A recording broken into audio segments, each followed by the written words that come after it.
Reprise du débat. La députée de Saanich Gulf Islands. Merci, Madame la Présidente. C'est un honneur de prendre la parole aujourd'hui et de parler de cette question de privilège. Je vais partager mon temps de parole avec le député de Kitchener Centre.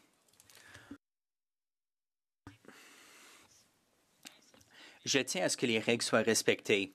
On dirait qu'aucune règle n'est respectée aujourd'hui. Le député de South Shore St. Margaret a fait remarquer que le député de Vancouver-Kingsway n'avait pas parlé de la motion dont nous sommes saisis. C'est conforme aux 20 minutes qu'a pris le chef de l'opposition officielle et qui ne faisait aucune référence à développement des technologies durables Canada.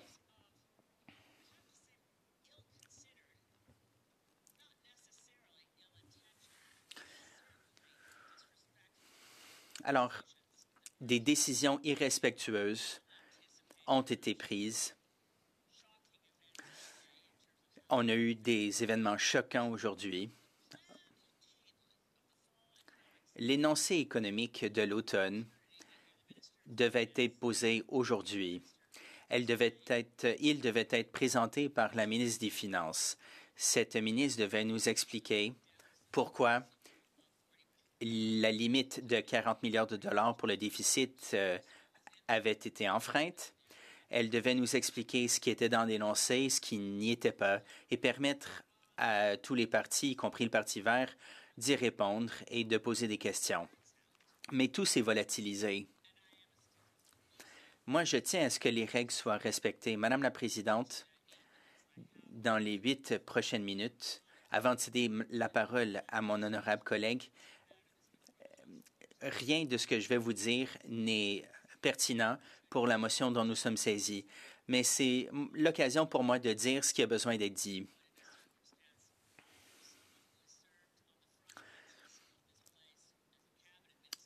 Alors, certains sont ministres depuis 2015. Madame Freeland est ministre depuis 2015. Elle a quitté le cabinet aujourd'hui. La députée de University Rosedale a présenté toutes sortes de choses au fil des ans. Je ne suis pas toujours d'accord avec elle, mais je la respecte énormément. Je trouve que c'est indigne pour notre tradition parlementaire que quelqu'un d'aussi compétente comme la députée de Toronto, ayant eu un rôle énorme dans la première présidence de Donald Trump. Elle a joué un énorme rôle dans la renégociation de l'ALENA.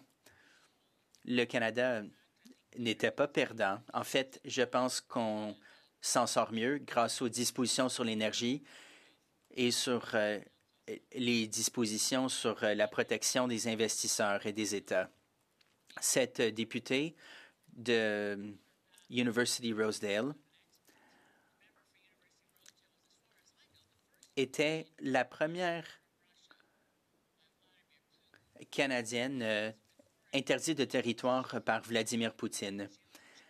Avant d'être politicienne, elle était journaliste, elle était basée à Moscou et elle n'était pas très élogieuse à l'endroit de Vladimir Poutine. Elle disait la vérité, elle a risqué sa vie et elle n'était pas dans les bonnes grâces de Vladimir Poutine.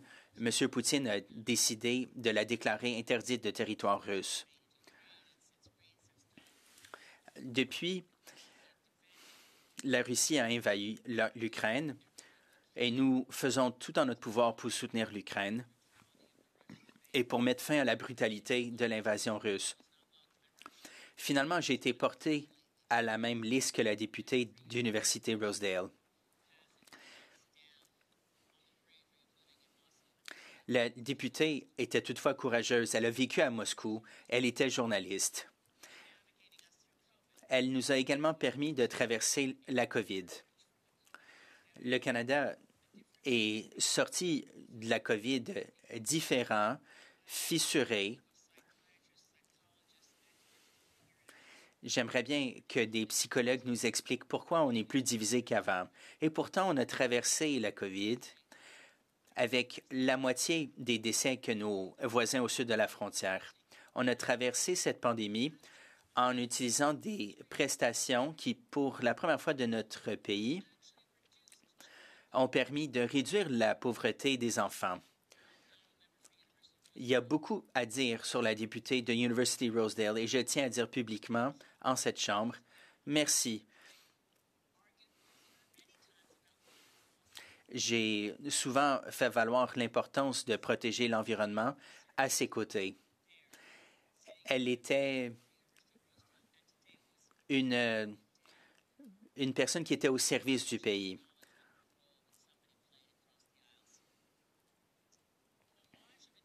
Merci à la députée de University Rosedale parce qu'elle a fait un job incroyable dans les temps très difficiles, dans quelques crises, comme la situation avec la Russie et la guerre contre l'Ukraine, puis aussi avec la situation dans la pandémie. But today was not a good day for us in this place. Aujourd'hui, ça n'a pas été une bonne journée parce que je pense qu'on a vécu un outrage. L'énoncé économique nous a été présenté. J'ai beaucoup de respect pour la leader du gouvernement en Chambre. Elle n'était pas disposée à faire une déclaration ni à répondre aux questions. Je trouve que c'était irrespectueux qu'on n'ait pas pu prendre la parole sur cet énoncé et ce qu'on en pensait. On a eu le lock-up le plus court de l'histoire. En général, on nous donne une bonne journée. On nous donne du temps pour poser des questions. On a obtenu ce document vers 13h30, 13h45. J'ai dû revenir à toute vitesse pour la période des questions. Ça a été très difficile de lire à cette vitesse-là.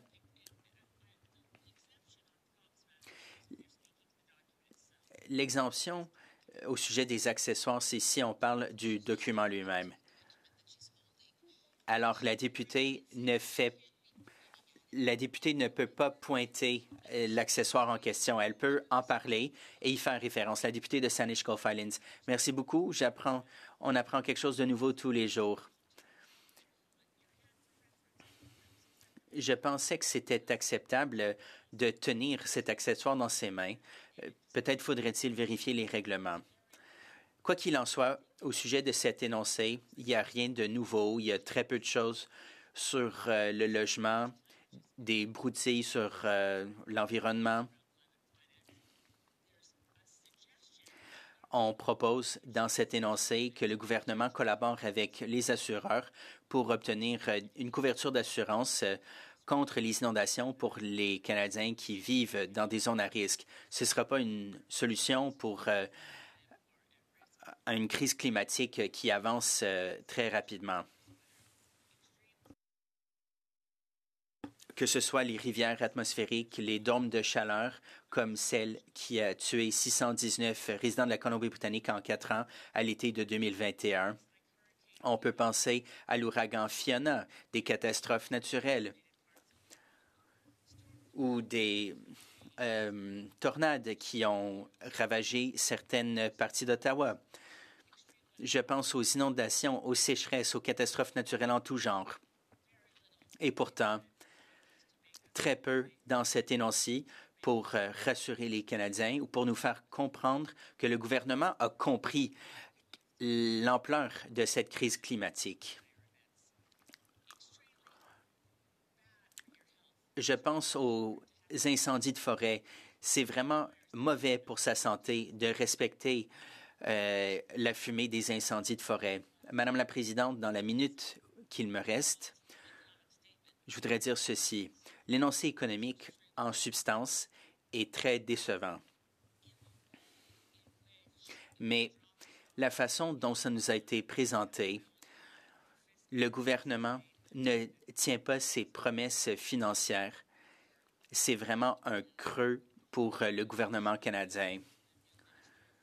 Je souhaite bon courage au prochain ministre des Finances. J'espère que quelqu'un va assumer la responsabilité pour ce qui nous arrive. Il y a un manque de responsabilité dans toutes nos institutions, au Canada, dans les provinces. On a besoin d'assumer la responsabilité de nos actes. Il faut qu'on dise exactement aux Canadiens ce qu'on a l'intention de faire, comment on va faire mieux. On a besoin de politiques, de programmes et on a besoin de prendre ce travail-là au sérieux. Les Canadiens, eux, sont sérieux, ils sont honnêtes, ils sont travaillants, ils ont besoin de savoir que leur député est là pour eux et pas tout simplement pour soutenir un parti politique par rapport à un autre. Le secrétaire parlementaire de la leader du gouvernement. Merci, Madame la Présidente. Depuis 10 heures ce matin, j'entends beaucoup parler de l'énoncé économique de l'automne. Et comme la députée le dit elle-même, toutes les interventions, que ce soit avant 14 heures ou après le dépôt de ce document, ont porté sur cet énoncé économique de l'automne. Mais ce n'est pas la question que je veux lui poser. Madame la Présidente, l'un des slogans des conservateurs, c'est de dire qu'ils vont corriger le budget. Corriger le budget, pour bien des Canadiens, dont moi, c'est qu'un gouvernement conservateur ferait des compressions dans les programmes d'invalidité, le programme de garde d'enfants, le programme d'assurance médicaments, le programme d'assurance dentaire, le programme d'alimentation pour les écoliers. Chaque fois qu'ils disent qu'ils vont corriger le budget, est-ce que la députée s'inquiète de ce que veulent dire les conservateurs exactement? La députée de Saanich-Gulf Islands. En fait, on ne sait pas ce que veulent dire les conservateurs. Pour moi, corriger le budget, c'est équilibrer le budget. On sait qu'il faudrait du temps, mais les Verts font valoir que si on veut équilibrer ses dépenses et ses revenus, il faut faire payer les milliardaires, les banques, les grandes chaînes d'épicerie qui dégagent des bénéfices excédentaires depuis des années.